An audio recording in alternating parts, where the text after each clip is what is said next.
হরে Krishna Krishna Krishna Hare Hare. Friend, তোমরা যদি chowmein পার্টিতে অ্যাড হতে চাও তাড়াতাড়ি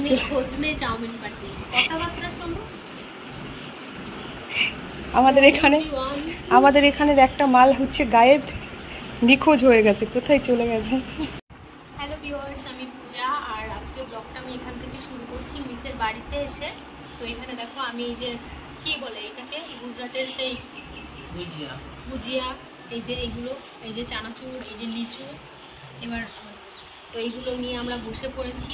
ছোট্ট একটা পার্টি হচ্ছে, তো এখন থেকে এই ব্লগটা শুরু করছি। তো তোমরা সময় কিন্তু একইভাবে কারোরই যায় না, প্রতিটা মানুষেরই সময় কিন্তু চেঞ্জ হয়।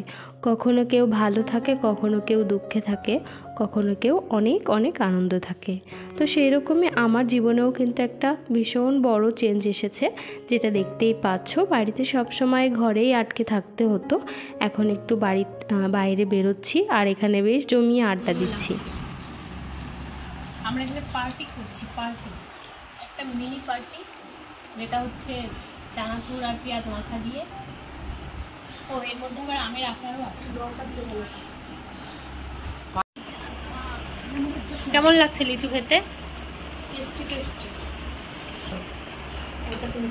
এত স্বাদ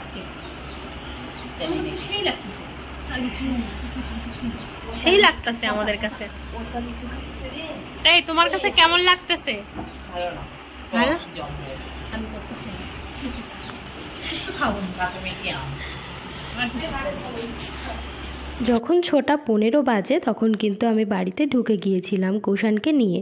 5:30টায় ছুটি হয়, 6:30 বেজে যায় বাড়ি আসতে আসতে। তবে আজকে একটু আগে এসেছি। এসে এই যে কুষাণকে একটু ডিম টোস্ট করে দিয়েছি, যেটা ও এখন খাচ্ছে। কালকে আর ভিডিও কন্টিনিউ করিনি। পরের দিন সকালবেলায় চলে এসেছি রান্নাঘরে। এখানে দেখো একটু টমেটো চচ্চড়ি করছি। টমেটো চচ্চড়ির রেসিপিটা আমি আগের দিন ভিডিওতে শেয়ার করেছিলাম, তোমরা চাইলে দেখে নিতে পারো। আর রান্না বান্না সেরে আমি সোজা চলে এলাম ওপরে এসে এই যে জামা কাপড় ভিজিয়ে তারপরে আমার ঘরটা গুছিয়ে নিয়েছিলাম। তো সেটা আর শেয়ার করিনি, একটু স্কিপ করে গিয়েছি। তো এখন কিন্তু আমি জামা কাপড়গুলো একে একে কেচে নেব। প্রতিদিনের জামা কাপড় যদি প্রতিদিন কেচে নেওয়া যায় তাহলে কিন্তু একসাথে অনেক জামা কাপড় জমাও হয় না, আর একেবারে কাচতে গিয়ে বেশি কষ্টও হয় না। তাই আমি প্রতিদিন অল্প অল্প করে কেচে নিই। ভেবেছিলাম আজকে একটু চুলে হেনা করব, তবে চুলে আর শ্যাম্পু করা ছিল না, 2-3 দিন আগে শ্যাম্পু করেছি। তো সেই জন্য আজকে আর হেনা করব না, আজকে শ্যাম্পু করে রাখবো, কালকে ভাবছিলাম একটু চুলে হেনা দেব। প্রতি মাসে একবার করে যদি চুলে হেনা দেওয়া যায় তাহলে কিন্তু চুল ঘন হয়, লম্বা হয়, পাকা চুলের থেকেও কিন্তু মুক্তি পাওয়া যায়। অনেকের দেখেছি অল্প বয়সেই সাদা হয়ে যায় চুল। তো হেনা যদি তোমরা নিয়মিত প্রতি মাসে একবার করে করো তাহলে কিন্তু এই সাদা চুলের থেকে মুক্তি পাওয়া যায়। যাই হোক, আমার স্নান হয়ে গেছে। স্নানের পরে যে জামা কাপড়গুলো আমি কেচে রেখেছিলাম ওগুলোই এখন মেলে দিচ্ছি। আজকের ভিডিওটা কন্টিনিউ করতে পারিনি, এখন এই স্নানের পর পুজো দেওয়ার রয়েছে। তারপর কুষাণকে আজকে না স্নান করাইনি, ওকে স্নান করিয়ে আবার ভাত খাওয়াবো। ওকে খাওয়াতে আবার অনেকটা সময় লাগে, সেই জন্য আর ভিডিও কন্টিনিউ করতে পারিনি। পরের দিন সকালবেলায় সোজা চলে এসেছি রান্নাঘরে এখন একটু শুক্তো রান্না করছি। এখন কিন্তু অনেকটাই বেলা হয়ে গেছে, সকালের চা খাওয়া, বাসি কাজকর্ম যা ছিল সবই প্রায় হয়ে গেছে, তবে স্নান করিনি। আমি বাসি কাপড় ছেড়ে তারপরেই রান্নাবান্না করি। যাই হোক, এখানে শুক্তো করার জন্য প্রথমে তেল গরম করে নিয়েছিলাম, তারপরে দিয়েছিলাম 5 ফোড়ন, তেজপাতা আর শুকনো লঙ্কা। তারপরে দিয়ে দিয়েছিলাম সবজিগুলো একটু ভেজে নিয়েছি। এবারে দিয়ে দিলাম পোস্ত বাটা, এর সাথে দিয়ে দেব কিছুটা জল। এবারে এখানে কি সবজি দিয়েছি সেটা একবার বলে দিই। প্রথমত দিয়েছি 2 রকমের আলু, একটা হচ্ছে মিষ্টি আলু আর একটা হচ্ছে নর্মালি যে আলুটা আমরা সবাই খেয়ে থাকি সেই আলুটা। তারপরে দিয়েছি সজনের ডাঁটা, বটবডি, আর দিয়েছিলাম হচ্ছে উচ্ছে, বেগুন আর বড়ি। তবে উচ্ছে, বেগুন, বড়িটা কিন্তু আমি সবার প্রথমে আলাদা করে ভেজে তুলে রেখেছি।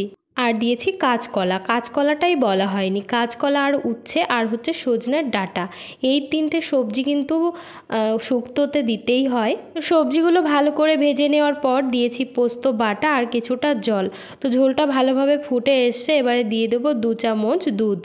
যেহেতু ঝোলটা ভালো করেই ফুটতে শুরু করে দিয়েছে, তো এবারে দেব উচ্ছে, বেগুন আর বড়ি, যেগুলো আমি সবার প্রথমেই ভেজে তুলে রেখেছিলাম। এবারে কিছুটা সময় ঢাকা দিয়ে দেব, যাতে সবজিগুলো ভালোভাবেই সিদ্ধ হয়ে যায়। শুক্তো খেতে কে কে ভালোবাসো অবশ্যই আমাকে কমেন্টে জানিও। শুক্তো কিন্তু আমার ভীষণ পছন্দের, আমার মাও খেতে ভালোবাসে, বাড়ির সকলেই খেতে ভীষণ ভালোবাসে। আর আমার এই শুক্তোর রেসিপিটা দেখতে তোমাদের কেমন লাগলো সেটা কিন্তু অবশ্যই কমেন্টে জানিও। তো দেখতেই পাচ্ছ আমি কিন্তু ঢাকনাটা তুলে নিয়েছি, বেশ খানিকটা সময় ঢেকে রেখেছিলাম। একটু নুন কম ছিল, তাই এখন একটু লবণ দিয়ে দেব। আর হলুদটা আমি অল্পই দিয়েছি, একটু সাদাটে হবে, তাহলেই বেশি ভালো লাগে দেখতে, খেতেও ভালো লাগে। তবে তোমাদের যেটা পছন্দ হয়। আর এর মধ্যে কিন্তু আমি পোস্তর মধ্যে কাঁচা লঙ্কা বেটেই দিয়ে দিয়েছিলাম। তো পরে কিন্তু আমি আরও দুটো চেরা কাঁচা লঙ্কা দিয়েছি, সেটা আর দেখাতে পারিনি তোমাদের সাথে, ক্যামেরাটা অফ ছিল। তো দেখো শেষে কিন্তু বেশ খানিকটা আমি ঘি ছড়িয়ে দিলাম। ঘি দেওয়ার পর এবারে দেব 1 চামচ গুঁড়ো মশলা, এটা হচ্ছে 5 ফোড়ন আর জিরে আর ধনে, এই 3টে মশলা আমি গুঁড়ো করে রেখেছিলাম। তো এখান থেকেই আমি 1 চামচ দিয়ে দিলাম। সবার শেষে একটু চিনি ছড়িয়ে দিয়ে তারপরে কিন্তু নামিয়ে নেব। আর এখানে কিন্তু শুক্তো রেসিপি একদম হয়ে গেছে, আর খেতে কিন্তু খুবই ভালো হয়েছিল। আর তোমাদের রেসিপিটা কেমন লাগলো অবশ্যই তোমরা কমেন্টে জানিও। আবারও দেখা হচ্ছে খুব তাড়াতাড়ি।